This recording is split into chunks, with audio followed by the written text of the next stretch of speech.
like always, I want to thank you guys for covering Penn State football, and I hope everybody's families are safe and healthy. Um, kind of reviewing, the previous game against Michigan State. From a turnover perspective, that was a push. Um, we basically got a turnover and gave a turnover away on the same play on an interception. Penalties, we continue to win that. Again, the outlier, game one, which is very inconsistent. We've kind of gotten back to being one of the more disciplined teams in college football again. From a drive start perspective, we won that. From a sack battle, we won that. We still need to be more explosive on offense and stop explosive plays on defense. We did not win that battle, although in the second half, we were much more explosive. Sorry, I'm trying to read here without my glasses because they're fogging up. Players of the game on offense, we went with Jahan Dotson, but you really could have made the argument of Parker as well. Parker, did some great things in that game too, but we ended up going with Jahan Dotson. Both played extremely well. On defense, Shane Simmons, which is awesome. What a great example he is for our program, and I'm very, very, very proud of Shane. I'm a huge fan of Shane and his family, and it was great to see him go out and play at such a high level and make some plays and do his job and be consistent. And then on special teams, Jahan Dotson as well. Some positives from the game. I thought we were really resilient. We were physically and mentally tough. We overcame adversity, and we kind of took it one play at a time. There was no panic. There was no flinching. You never saw any of that when we got down by a few points there in the second quarter. To me, we've gotten back to our identity over the last couple of weeks, which is we find ways to win, which is really who we've been over the last 7 years. I thought we played complementary football, offense, defense, and special teams. The cornerbacks, what they have been able to do has been, I think, really impressive with the lack of depth that we've had at that position. I thought the sideline energy has been much better the last 3 weeks. Kind of understanding that we got to create that on our own. Obviously, I thought the punt return was a huge play in the game. Areas for growth, ball security in all three phases, offense, defense, and special teams. We've got to continue to emphasize that. We got to eliminate the pre-snap and post-snap penalties. You're going to get some penalties during a play that are going to happen, aggressive penalties, but we got to get rid of the pre-snap and post-snap penalties. And then we got to take advantage of opportunities when they're there, whether that is a sack, whether that is a tackle for a loss, whether that is an interception, whatever that may be. We got to take advantage of those when they come. From an Illinois perspective, obviously, I've been a big fan of Lovie Smith his entire career, what he's been able to do. You look at his resume. His resume is impressive, for what he's done throughout his entire career. Also a little troubling that out of 130 Division I programs, I think there's only 14 African American head coaches, and 3 of them have been let go this year. I hate to see that for Lovey, who I think is a good man and a very, very good football coach. Obviously, Rod Smith is going to be the interim coach, who's also the offensive coordinator, and I think does a really good job, on that side of the ball, especially when it comes to running the ball. When you talk about guys that we're impressed with, their quarterback athlete was a highly recruited kid, Isaiah Williams. Running back Chase Brown is really, really having a nice year. Wide receiver number 9, Josh Imatoverly. I hope I said that right. I apologize if I didn't. O-line, Kendrick Green, number 53, number 65, Doug Kramer, offensive lineman, and then our tight end, number 87. On the defensive side of the ball, Jimmy Lindsey, the defensive coordinator, been impressed with D lineman number 99, Owen Carney, and the linebacker, Jake Hansen. I'm a big fan of his, very productive player. I think his dad was an All-American at BYU, but he's been playing well for a number of years. And then on special teams, their punter, I think, does a tremendous job. Blake Hayes, And Bob Ligashevsky is a guy I've known for a long time. He's a PA guy. I track all the PA guys. And Bob I've known for a long time and does a good job. He's got tremendous NFL as well as college experience. So open it up to questions. First question will be with Mike Gross, Lancaster Newspapers, and Mark Bryan, you're on deck. Good afternoon, James. How are you? Good, Mike. You? I'm fine, thanks. This won't be the first time that you've coached against a team that just lost its head coach. Do you have any? What's your experience in this in terms of how this team is likely to rally? But what kind of emotion will they bring? What kind of a factor have you found that to be over the years? Yeah, I think it has an impact. I think there's some times where, where a different voice sometimes can spur some energy. For us, we also have to be ready for everything.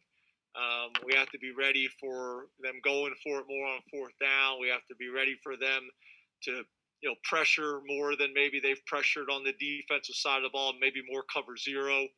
And then on special teams, fake punts, onside kicks to open the game, things like that. We have to be ready for that type of game. But again, you don't want to be in this situation. I think it's obviously challenging. On the young men in the program, it's challenging on the universities as well, and obviously the head coaches. So I hate to see that anybody is in this situation, and obviously Illinois and Lovie Smith. Mark Bryan, Lions 247 with Fight on State. Rich Scarcella, you're on deck. James, I know it's a crazy week for you. Thanks for taking the time. Appreciate you guys. Your sacks allowed numbers are way down the last few games. I wonder if you could tell us why you think that is. And in semi-related news, can you give us? Is there anything you could tell us about CJ Thorpe's status? We haven't really seen him the last couple of weeks. Thank you. Yeah, so CJ's been a medical decision. We hope to have him back. But we'll see. Those are medical decisions that we're not involved in. But obviously are aware of. In terms of protecting the quarterback and sacks, I think it's a combination of things. I think it's our ability to run the ball better. I think it's our play action pass. I think it's us using the RPO. I think it's us staying on schedule a little bit better in terms of being productive on first and second down, creating more manageable third down situations. I think it's a combination of all those things. So I think Coach Troutwine has done a good job as well. I know he's got a very close relationship and has really earned the respect of that room. He's got a similar story to a lot of those guys, or he's got a story that a lot of those guys would like to have in terms of a blue collar, hard-working guy that had a really good college career and then had an opportunity to play in the NFL. For a number of years, kind of a self-made man, type of guy, and I think his story and his experience, and in some ways his age, he relates really well with his guys, and they identify with him. So I think it's a combination of all those things: how we're calling the game, the style that we're playing with the last couple of weeks, and then also their technique and fundamentals. They're getting more comfortable and more confident with. Rich Scarcella, Red Eagle. Audrey Snyder, you're on deck. Hi, James. Thanks for your time. You too. Considering how long you and your players have been away from your families, how do you balance those emotions with preparing for this game and maybe another one going forward? And if I could follow up, have any players decided not to continue with the season?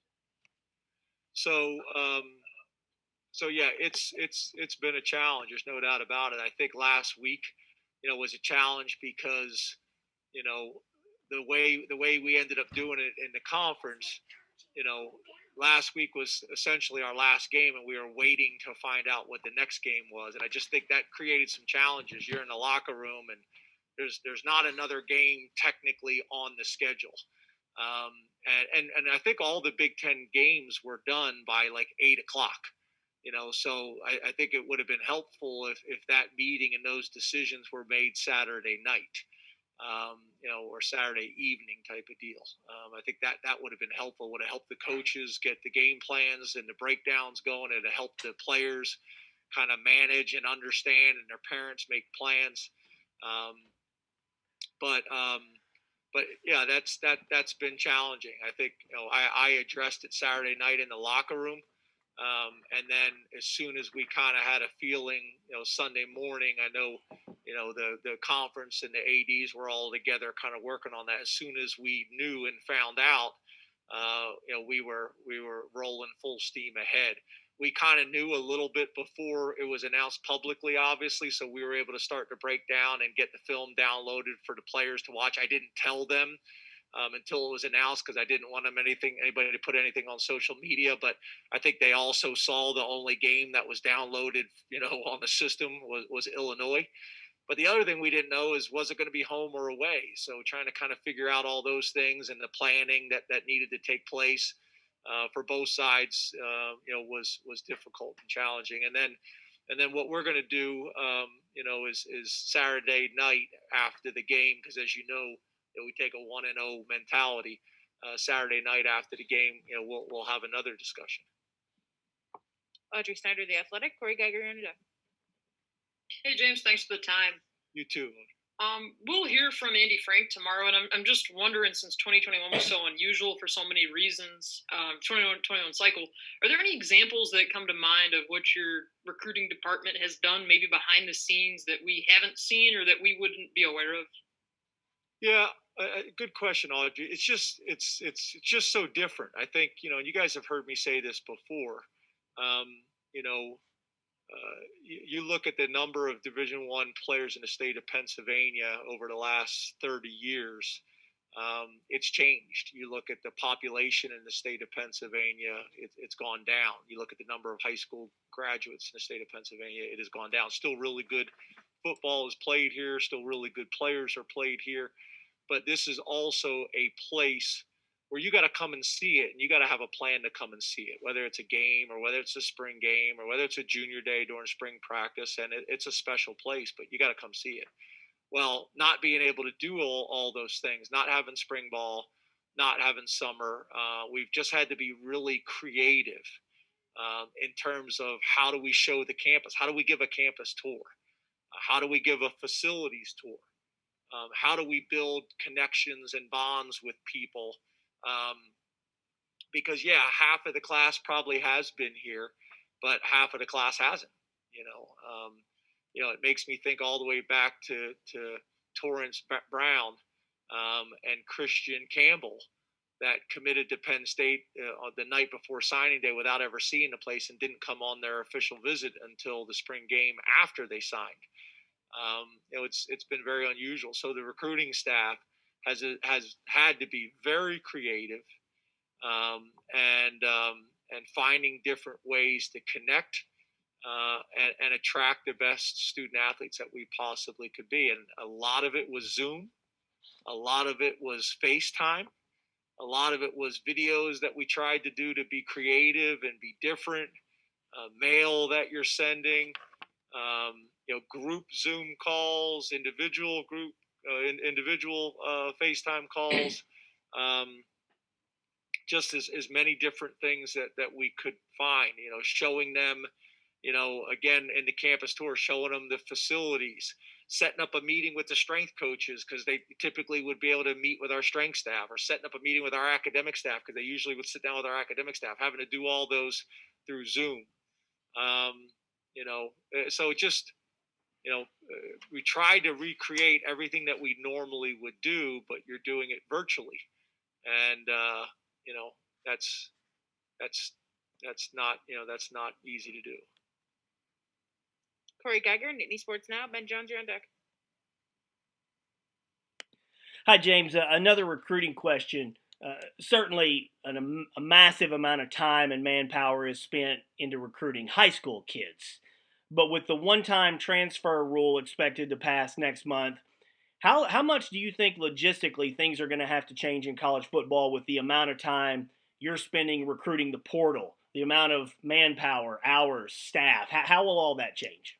Yeah, dramatically. And a lot of programs very similar to the NFL, just like you have, they have their evaluation departments that eval college prospects for the draft.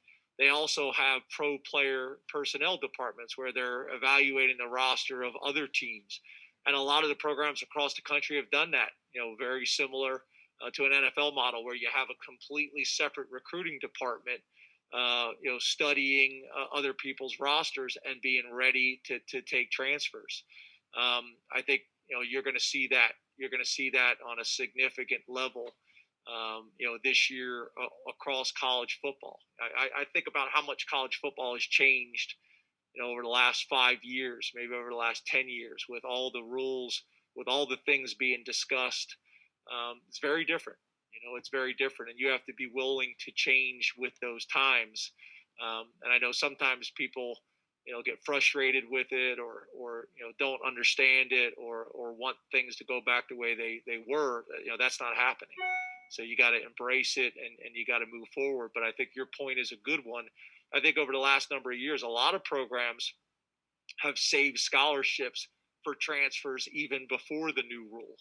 And now, you're going to see that even more. And then the hard part is, sometimes you don't know when you're trying to project your numbers. It's hard to do that, unless people are being transparent and upfront and honest with you. Ben Jones, statecollege.com. Greg Pickle, you're on deck. Hey, James, how's it going? Good, Ben. You? Older and wiser. How was your birthday? What'd you do? Some things are better left off Zoom, but it was fun. Good. I look forward to hearing it at some point. Yeah, it's supposed to snow a lot tomorrow night and evening. 2020, baby. 2020. I mean, are you guys just going to sleep over? I mean, how are you kind of navigating the transportation aspect of your Thursday morning and Wednesday night? My wife's got a great story that she always tells on this. When we were at the University of Maryland, I think I was the offensive coordinator. It snowed. It was like, I don't know if you guys remember that year. It was like 30 inches, like something crazy. And I woke up and I was like, all right, I'll see you. She's like, where are you going? I'm like, I'm going to work. And I think I had some type of like SUV. So I was like, I'm going, and I couldn't get out of the driveway. And then I spent like the next 6 hours, like shoveling the driveway. And my wife was just like laughing at me the whole time. So, fortunately here, we all live fairly close. Most of our guys live on campus. So, we'll do like we do everything else. We'll figure it out. We'll adjust, and be ready to get the work done that needs to be done. But it'll be interesting. It's just another thing in 2020 that we're gonna have to handle. That we're gonna have to have a plan for. We've already started talking about it, not only as a staff, but also with the administration. But it should be interesting. It may start out as a football practice and it may end as a snowball fight.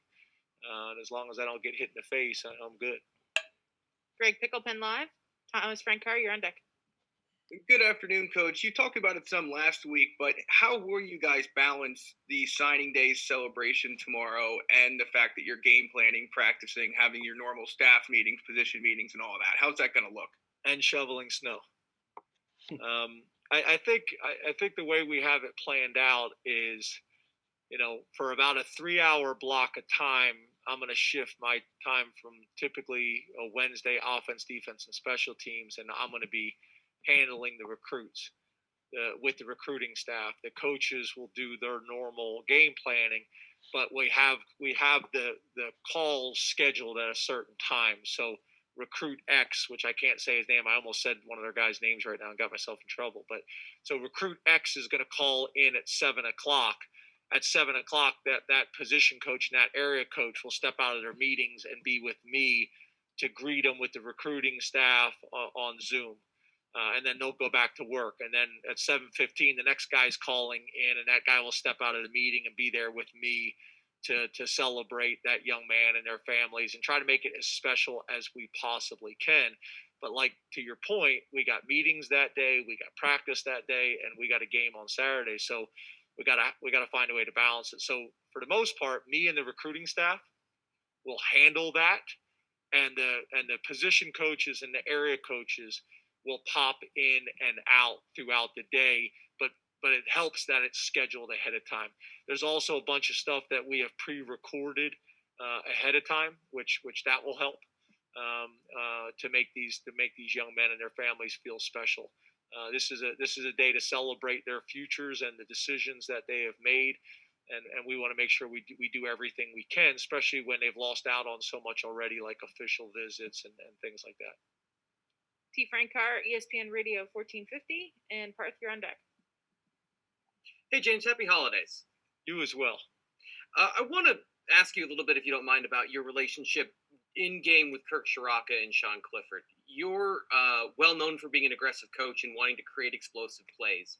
Are there times that you find yourself pushing the offense, or are there times that you feel like you need to encourage them to be more aggressive, either in play calling or in shot selection for your quarterback? Yeah, and really, I've kind of always done that, and that may be on defense on a 3rd and long where we're having a discussion on the headset whether we should blitz or play coverage and make them earn it. That's where I'll interject and make a point, especially as when I look at it through a different lens as a guy with an offensive background. Hey, we're in plus territory, and this is a 3rd and short. Remember, this is probably 2-down territory for them, so it's not just stop 3rd down. This could be a shot situation because they're going to go for it on 4th down. It's the same way on offense, and I've done that with every coordinator we've had. Hey, we need to push the ball down the field a little bit more. We've gotten conservative, or hey, you're up in the booth. You can't tell. We're at Rutgers right now. The weather is significant. Like, the weather is significant, and we need to go into a 4-minute offense mode to try to run the clock out to get the win back in the next quarter. Things like that. It's I actually had Sean in my office and Will in my office. I'm not sure if it was yesterday or today. They all seem to run together, but I was watching the Northwestern Indiana game, and they had weather as well. And it was a 3rd down situation in plus territory. And was watching the TV copy with him, and I brought him in to show him, and they're talking about the announcers talking about it was a 3rd and 5 and how they called a pass. I think they called a mesh concept. And they were talking about how, they didn't agree with the call. They should have ran the ball right there. And I said, well, in my opinion, I watched it with Sean and Will and asked them what their thoughts were. The mesh concept was a fine call. And if it's open, you hit it and you keep the sticks moving and everything's great. But, what also could have happened right there is there was an opportunity for the quarterback, once he went through his first 2 progressions, to hitch up on his 3rd progression when it's not there. If you can go run for the 1st down, obviously do that. If you can't run for the 1st down, but you can still get 2 or 3 yards, now you've just put me in a situation and Kirk in a situation where we're more comfortable going for it on 4th down, or you've added to the field goal. So I kind of wanted to show them that whole scenario. They ended up kicking a 52-yard field goal. I think it came up just short, but that's kind of what we were talking about. And what I'll usually do with Sean over the last couple of years, and now Will, is I'll try to give Sean a signal, that you got 2 right here, because I'm usually telling Kirk on the headset, hey, you got 2 downs right here to get the 1st. Because if he knows that before his 3rd down call, then that allows him to maybe call it a little bit differently. But it's a fine line, because you don't also want to be running it on every 3rd and 5 or 3rd and 6. So it's that fine line. You don't want to become too conservative knowing that you have 4th down. But I also think it's powerful if the quarterback knows that if the throw's there, take it. But if it's not, any yards that you can get us puts us in a more manageable 4th down situation to go for it. And as soon as you cross midfield, you should be thinking that way. I hope that answered your question. Parthy Padre, Center Daily Times, New Bias, you're on deck. Hey, Coach, thank you for your time. Appreciate it. You too, Parth. as good as Jahan Dotson's been on the field, everyone I talked to, you included, has said that, he's so quiet off of it, right? Kind of as the season's winding down, rather. How have you seen him kind of break out of that shell, with having to be that leader for that room, kind of guiding Parker and Keandre? Yeah, he's just been more vocal this year in general. And I just see his confidence growing. It was really cool to see how the sideline reacted to him on the punt return. They were throwing him around and carrying him around on their shoulders. He's just one of those guys that I think everybody really likes and respects. It was also really cool being an in-state player and staying home. Getting a text from his high school coach, getting a text from his athletic director, getting a text from his former trainer. About how well Jahan's doing and how happy they are for him. From the same kind of area that Saquon's from. They're from a very similar area, not far from each other, and I think that's special. I think that's special when you got people in this community that not only are watching him on Saturdays and supporting him, but know him. That know him. He was a high level high school basketball player. When we recruited him as well, he's just one of those guys that it always just came so natural to him. And as he's gotten bigger and stronger, he's gotten more explosive. And the good thing is, I think there's still a lot left, in the tank for him. I think there's a lot more development. He's a guy that typically struggles to keep weight on during the season. And we got to figure out a better way of doing that, because this summer, like for the first time I ever walking in the weight room, and I was like, wow, I went up to him and like he had like bumps on his arms and his shoulders, like muscles, and he looked really good, and that hasn't always come easy to him because he was a fairly slight guy coming in. So I just think he continues to get more confident, continues to get stronger, more explosive, and I think he's got a really bright future. He's kind of put himself on the map now. New Bias will learn Pittsburgh Post Gazette. Frank with Danny, you're on deck. Coach, on the remainder of the receivers, what is Parker watching, particularly coming on campus, 18-year-old freshman, seeing him develop, and particularly that play where he scored a 31-yard touchdown, shakes a couple guys. What are you just seeing with him over the time he's been here? Yeah, well, first of all, he was, raised really well. He's got a really strong mom and dad and sister that were all very involved in the process. Played really good high school football. And then when he got here, he didn't really look like a wideout. He looked like a running back. You look at his lower half. I know you guys haven't had a chance to see these guys the same way you normally would, but he looks like a running back, and his lower half is really built that way. And then he's got what I would characterize as not good ball skills. I think he has elite ball skills, and he's a smart guy. So he's taken a very mature approach to it. And we're excited about his future. We're excited about Keandre's future. There's a bunch of those guys that we're excited about. But to see those two freshmen, come in and play, and they're very close, which I think helps.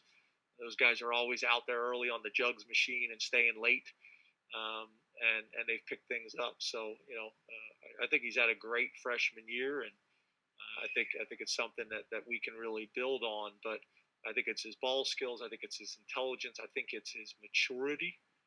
I think it's his maturity and his approach. And when given opportunities, he's taken advantage of them. Frank Bodani, York Daily Record. Neil Riddell, you're on deck. Hey, good afternoon, James. Thank you. You as well. So going through this season, very unusual, of course, trying 0-5 start. What do you think you have learned about yourself as a head coach that might help you going forward? And how would you evaluate how you've done? Now, I have probably learned more about myself this year, personally and professionally, than at any point in my 48 years on this planet. I've had professional challenges before in my career. I've had personal challenges before in my life. Never really both at the same time. I really believe in the core values that you guys know that we talk about all the time: positive attitude, great work ethic, compete in everything you do, and you must be willing to sacrifice. But those things were kind of like, in a positive way, they were an anchor for me this year. I could lean on those things, when I needed to. The sacrifices that everybody was making, the work ethic to drive through and push through, the situation we were in. Always having fun competing in whatever you do, and then the positive attitude, you know, um, during times that was hard to do. And as the head coach, giving the team the face that they need to see, it's been a lot. It's being strong for my wife and daughters. It's being strong for the team and the staff and the players. It's knowing who I could talk to. It's who can I have the conversations that when I need to have hard conversations. I've learned a lot. I do know this. For me this week, and the rest of the season, um, my goal is to continue to keep everybody healthy, which is what I'm very proud of. We've done a really good job of that. Again, knock on wood. It's not over. As soon as you drop your guard, you get in trouble. But we've done a really good job of that. Again, I know that for the most part, all that anybody is focused on is the wins. Outside of our circle. But I'm very proud of that, and we have to continue to finish this thing the right way, because my conversations with the parents before the season, that was something that I told them that we were going to do. So I'm very, very proud of that. Number two, we got to find a way to get a win this week. We got to continue to keep this momentum that we got going. And then the third one for me is I got to find a way to get my family back together. I always knew, that I was a family guy. I've always known that, and I've never taken that for granted. But I would challenge everybody on this call, all the media members, and anybody that may be listening, don't ever take that for granted. And I didn't, but this has been enlightening for me. So if you get an opportunity to hug your wife, hug your kids, brother, sister, family member, whatever it may be, do not take that for granted. That's something I've always known, but this has magnified it for me. So I've learned so much, and at the end of the day, I got to find a way to get my family back together as soon as possible. Time for two more: Neil Riddell and then Tyler Donahue. Yeah, hi James. Hey, Neil. Wondering, you alluded to the communication with the Big Ten. Are you satisfied or frustrated or somewhere in between with the level of communication from the coaches with the Big Ten on various administrative type of announcements? Sunday and even rolling back to, the announcement of the schedule and some of those things that unfolded. Well, I'm gonna. This isn't the answer you want, but I'm gonna keep my focus on on Penn State and the things that I can impact and the things that I can control, which is our game this week against Illinois and keeping everybody safe and healthy. But I do think you can look at you can really look at across college football, and I think you can also include the NFL and look at the models. And study the models, not necessarily to be critical, but to learn from, and study all the different models and say, okay, what models worked the best? And I'm not talking about for individual schools. I'm talking about for entire conferences. What was the model that kept everybody as healthy as possible? What was the model that allowed as many games to be played as possible? What model allowed there to be, is as much competitive, good football on the field being played? And I don't think you can look at it through one lens. You got to look at all of it. You got to look at all of it. You got to look at the flexibility, that I think a lot of people talked about, being important. I think you got to look at it all, and I think again that's all of us. We're going to do the same thing here. What are the things that we did really well? What are the things that we can learn from? What are the things that we can grow from? And I think you always need to do that. You need to have an after action plan where after a training camp, after a game, after a pandemic, after whatever, you better take a moment and sit down and say, okay, what did we do good? What didn't we do good? What can we improve on? What can we learn from? And again, that's not being critical. That's growing and learning as individuals and as organizations. Last question to Tyler Donahue, Lions 247. Hi, James. Hey, Tyler. Finish you off back with the signing day topic, because a lot of these recruits you're bringing in are going to be, 18 months removed from actually getting on a field by the time they get to a field with practice with you guys. How are you going to account for that? Do you have a plan in place for the fact that these guys either had abbreviated senior seasons, no senior seasons, and even before a season may not have had the practice time that you normally would have accrued for an 18, 19-year-old prospect?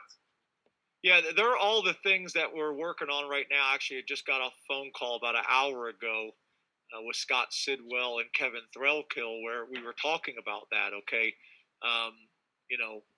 what is the plan moving forward with not only our current team but also the incoming players? What's going to factor to a lot of places is our schools back in session. Are you in class? Are you on campus? Are you going to have spring ball? Are you going to have spring recruiting? How are we going to schedule the one indoor facility that we have on campus with 31 sports, all playing pretty much at the same time? There's a lot of things that have to be organized, that have to be scheduled, that have to be communicated. And it's not taking what we did in 2019 or 18 or 17 or 16. It's literally, again, kind of what we just talked about, learning from how we handled this past year. And because as we all know, it's not just like we're going to snap our fingers and this is going to change overnight. There's not going to be that type of miracle or magic wand.